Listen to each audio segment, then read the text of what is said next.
Hey everyone, welcome to Mythology Explained. In today's video, we're going to discuss what is most widely regarded as the most powerful weapon in Greek mythology, Zeus's lightning bolts. More specifically, where they came from, who made them, who transported them, and if their supply was limitless. Let's get into it. On the whole, Zeus's lightning bolts are presented as the most powerful weapon in Greek mythology. There are arguments to be made for others, such as the head of Medusa, which, in one version, Perseus used to turn the titan Atlas to stone, and the entrails of the Ophiotaurus, a topic we just covered, which, if burned, bestowed the power to defeat the gods.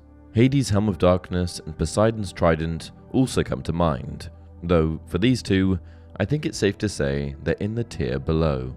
Zeus's lightning bolt allowed him to bring the universe under heel and to put down any and all threats to his rule, no matter how overwhelming or monstrous. They were instrumental in winning the Titanomachy, the war against the Titans, in which Zeus supplanted his father, Cronus, to become the new ruler of the cosmos. They were indispensable in winning the Gigantomachy, the war against the giants, in which the giants were utterly destroyed. And unequivocally, without them, Zeus never would have defeated Typhon, the most powerful monster in all of Greek mythology and the last major threat that Olympus had to overcome. Given how the singular might of the lightning bolt was one of the chief factors that organized the cosmic hierarchy, trouncing anyone and anything that came into Zeus's crosshairs, it seems only natural that we want to know more about it, and the first place we're going to start is its origin.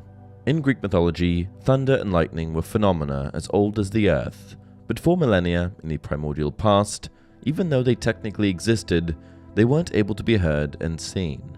Gaia thought them such destructive forces that she hid them away. It wasn't until the Titanomachy, when the Cyclops were forging weapons for the gods, that Gaia allowed thunder and lightning back into the world. Here's a passage from Hesiod's Theogony that speaks to this.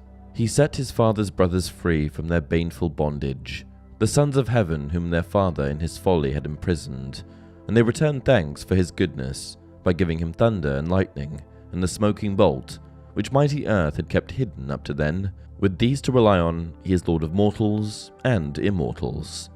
Also mentioned in that passage are the three Cyclops, who are really at the heart of this topic. In the context of Zeus's lightning bolts, when we say Cyclops, we aren't referring to every one-eyed giant in Greek mythology. Polyphemus, the Cyclops blinded by Odysseus, is an example of a Cyclops that's irrelevant to our conversation.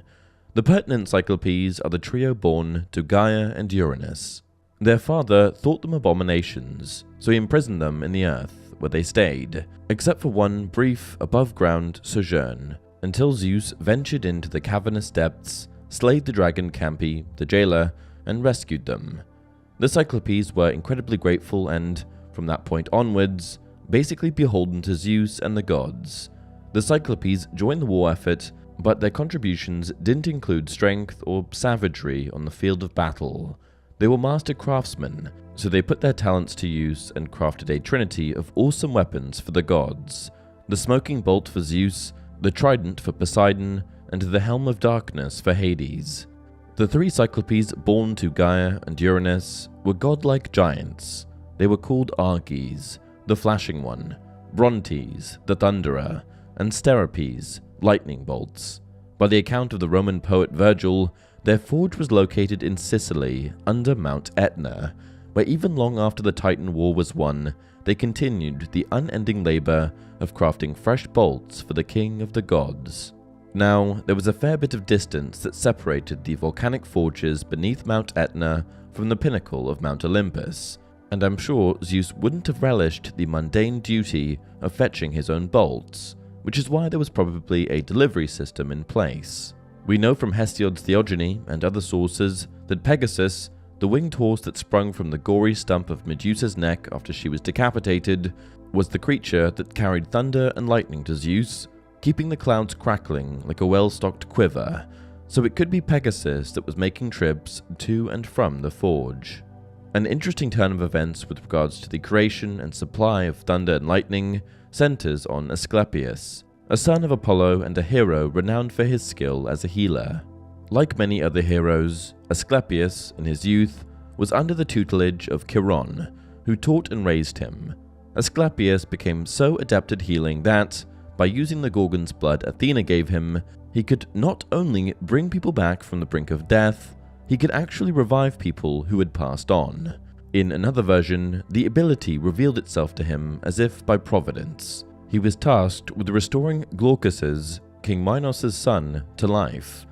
A snake wound its way up the staff Asclepius was holding, so the hero killed it. Not long after, another snake with a herb in its mouth slithered near. It placed the herb on the head of the deceased snake, bringing it back to life. Asclepius, understanding, took the herb and used it on Glaucus, resurrecting him. And ironically, this great power would prove the cause of his own destruction. Unfortunately for Asclepius, Zeus concluded that such a power, in the hands of a mere man, even one who was the son of Apollo, would set a troublesome precedent and would blur the divide between mortal and divine, a divide that Zeus wanted stark and crystalline. Here is where this story ties in with the topic of this video. Taking matters into his own hands, Zeus killed Asclepius with a lightning bolt, and as you can imagine, having his son smote for being too good at healing didn't sit well with Apollo. In retaliation, Apollo killed the Cyclops that made thunder and lightning for Zeus. Naturally, Zeus wasn't thrilled about having the wellspring of his power destroyed by the vengeful rage of his son, so Apollo was made to serve Admetus, a mortal king, for 1 year as penance. The fallout from this, as it pertains to Zeus's thunder and lightning production, isn't elaborated on, but it does raise some interesting questions about supply. Presumably, the death of the 3 Cyclopes responsible for making thunder and lightning must have really thrown a wrench in things. Maybe Hephaestus stepped in and kept the old factory running. In truth, as far as mythology is concerned, I'm sure the skies were bristling with bolts and rumbling with thunder, like always. But still, I do wonder how they ramped production back up. Maybe Zeus outgrew the system and simply conjured it himself, which would explain why Apollo was given such a light sentence. A year for an immortal relative to our lifespans would be like a day for us. If our sentences were that lenient, our streets would be hunting grounds for murderers, and we'd all be the thralls of warlords. And that's it for this video. If you enjoy the content, please like the video and subscribe to the channel. As always, leave your video suggestions down below.